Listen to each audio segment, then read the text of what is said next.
Okay, so I've just stopped this project for a minute because I went in for some supper and there was a discussion going on Bench Rest Central regarding certain barrels on which, once they're tightened up, there's a little gap left. I'm going to try to picture it. There's a little gap left here at the shoulder. The barrel tightens up and it looks as though the maybe the threads have been cut out of perpendicular. The tenon threads have been cut out of perpendicular with the shoulder. And I think that, I don't even know how that can happen, but I think that when that happens sometimes, it's because this land here that is left sometimes between the threads and the shoulder of the barrel can get too long and it can interfere up inside the action. Now I'm going to use this to illustrate one of the downsides to timing barrels is I take an educated guess and I set my offset from the end of the tenon to here, and I go in, I thread it, then I spin the barrel on there. And this is one reason why it's nice to have a barrel that's removable so that you can do these things. With a glue in, I can't really do this as well. But anyway, with the action in hand, as you can see, I've got this marked. Top, high, this is where I want to, in this particular case, set my finger tightness so that it'll tighten up to somewhere in here. I may well back it off. This is something I've got a couple of other things to do on the outside end, but it's going to take me a while because this barrel shows some severe runout. So I'm going to document something, but first I wanted to show, regarding the discussion on the internet about cutting this, what happened here was I threw the action on and it tightened up about right here. Which means that I have to turn another, if I'm going to time this thing, I have to turn an entire rotation, almost. I have to cut, and as you'll see, that shouldered area, that land that, hopefully this is getting into the camera, is extended quite a ways. Right now the action goes on and it times out where I want it, which is about right here. I may play with it a little more, but I'm going to set my initial timing such that the action tops out somewhere in this area to this area, so that when it tightens up and is torqued down, it's going to be sitting somewhere between this area and this, which is the actual dead top. And in this case it was really easy to find dead top, and I'll show you why in just a minute. But first I wanted to show you the tool that I've been using for 2 runs now. This is my favoriteest of all threading tool. I sometimes use this tool. It's another good one. I've got 10 or 15 tools through the years that I've ground. I used to do this with high-speed steel. But these little vertical gizmos, that one's got a little bit of buildup on the end of it, but these little things, I can get these cutter bits in high-speed steel or in carbide, and this particular brand is so sharp with carbide that I'm getting good cuts with it. So this is an interesting way to use it as the tool for undercutting. This tool has enough relief built into it that I can actually go in and run up in here and do my relief cuts. Let's see if I can get this, make sure that I've got the correct focus. Doing manual focus and handheld, we're going to get some wobble, but I can get right up tight into that corner.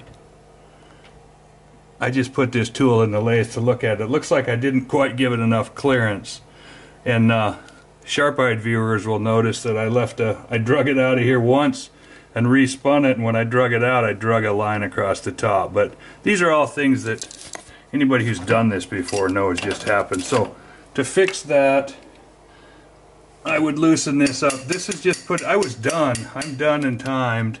I just threw this back in because I wanted to show you some stuff. So I figured I'm going to throw this in the video also. Hopefully it'll come out. There, I just reset it by eye on the camera.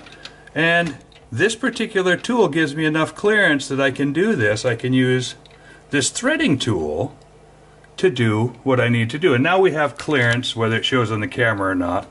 I've got 3 or 4 degrees of clearance. I can even roll this further around and the tool bit does clear. So again, I'm going to hold just so that you can see that the tool bit does in fact have clearance. That right there is proving to be a really good tool for making this cut. Now I'm going to have to relieve that land a little ways, because that could, I need to go, and this is where I'm going to just stop and go off video.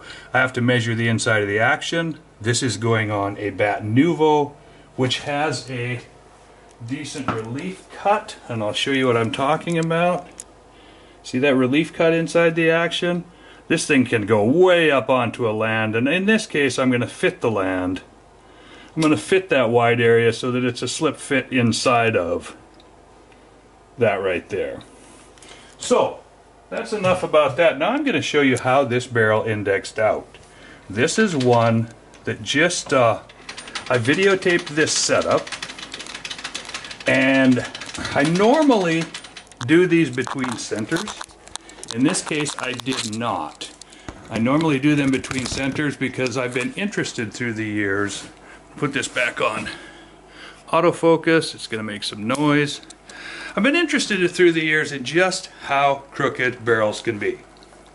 So this one turned out to be crooked. I've been whining and moaning and complaining because I've done 5 barrels trying to put together this video series. I've run out of money in blanks, and all of a sudden I ran across this one, which hopefully I did not show the brand in the setup, because some could construe this as a bad thing. It's not a bad thing. I'm going to tell you that this doesn't spook me in the tiniest little bit. But just in the interest of full disclosure, I need you to know that I understand if somebody says, I would never put that barrel on a gun. That is insane. So we're going to start spinning. This is where the muzzle of this barrel ended up. About 10 minutes after the last video, I was working over on that end. I dialed everything, I came back around to here, I dropped the dial indicator down, and this one shows a lot of run out by most people's standards. We got 40 thou bounce going in this thing, guys. Most people would never put that in a gun without, and this is why I have to take some time to find out if I can in any way find the helix, if it's a helix. I got the other end dialed to where, even though it might have a little run out, we're going to look at that in just a minute. I averaged that, and this is what I've got on the outboard side, and this is what's going to be hanging out of the gun. That much run out is going to be present between the threads on that end and the muzzle of this barrel. You can see that dot going by. That's one of the places where my top dead center indicator, which has a little scribe on it, I scratched the tape and marked it. So now I'm going to come over here. I'm going to try to do this all in one setup so that you all can see exactly what went down here. I'm going to pull this out. I'm going to pull this back. I believe the Gordy rod still has the correct bushing on it. Nope, I had gone beyond that. I already have the bushing on the reamer, but I'll spin this off of the reamer and I will put it on the Gordy rod. What happened is I was getting some slightly anomalous readings. I had a 1/10 inch of bounce on this last setup that I was trying to videotape. Frankly, I'm getting a little burnt out on slamming these things. I'm on my 5th one in, I don't know, it's taken longer than my 5th day or anything like that. It's, you know, I probably got 2 or 3, well, not days worth. After work, I come in here and do this. Sometimes I have to wait a couple of days before I can get off work enough to get back down here. Anyway, I dropped that, got some crud on it, we're going to have to clean it up. But what happened was, I got some crud up in the machine surface, and we're talking grains of, I would say grains of sand, except the grains of sand are horrendously too large. Micron-sized piece of grit in there, and I was getting just a little bit of tick, tick, tick, tick, tick. I'm starting to think that may have been part of the problem in the last video that I was blaming on the cold headstock. Not to say that the cold headstock is not a problem, but regardless, I'm going to do something here. I'm going to slide this in. Hopefully that little anomaly is gone. I believe it is. I'm going to run this. I'm just going to set this up right in front of you. I just came down here. I'm done for the night. I went up, I ate some supper, and I said, you know what? I want to come down and videotape this. Right now, if you're paying attention, you'll see that I ran the bushing. There, you can see the end of the bushing sticking out. I'm on autofocus. Oh yeah, it's shining brightly in the light there. I can see that. So now I'm going to run around and get a dial indicator. I'm doing this kind of on the spurt of the moment. So hang on while I go get a dial. I don't even have a dial set up for this. It's surprising how much this videotaping harshes my groove. I have all these moves that I've just done for years, all these things in these ways and these, and all of a sudden I'm throwing my tools out of adjustment, and I'm stuff that I've had set up and is set so that I can see it, all of a sudden isn't, because I'm trying to get it to turn toward the camera. So bear with me a little. If you haven't learned this by now, you ought to learn it now, that patience is going to be the only way you're going to ever get through these things with me.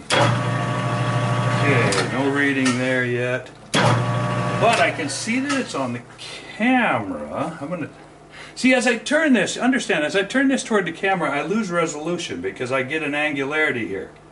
I don't want to do that. So I'm going to try flatten it out, get it where it should be, and see then.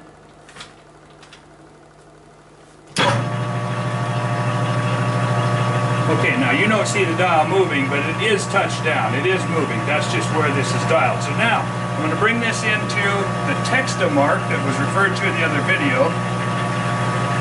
Right now we're reading, and you can see that there's we've got a tiny bit, we've got a 1/2 going there, and furthermore, I run into here. We've moved because this rod is bent. Now, I've never done this with it running before. It kind of scares me just a little bit, but I wanted to show you that. I'm just going to run this in and out one time. Hang on a second. I don't know if I'm recording. I got something flashing on my screen. Well, I'm going to try this. Make sure, hopefully everything is good. I just want to run this in and out, and you can see that at no point in this am I getting more than 1/10 of an inch of wobble. This section right here is not showing more than 1/10 of an inch of wobble. Now that's the only thing I wanted to document. Not that it has no wobble, and it does move up and down because this rod is bent. But we're tight there. Right there's the pivot point.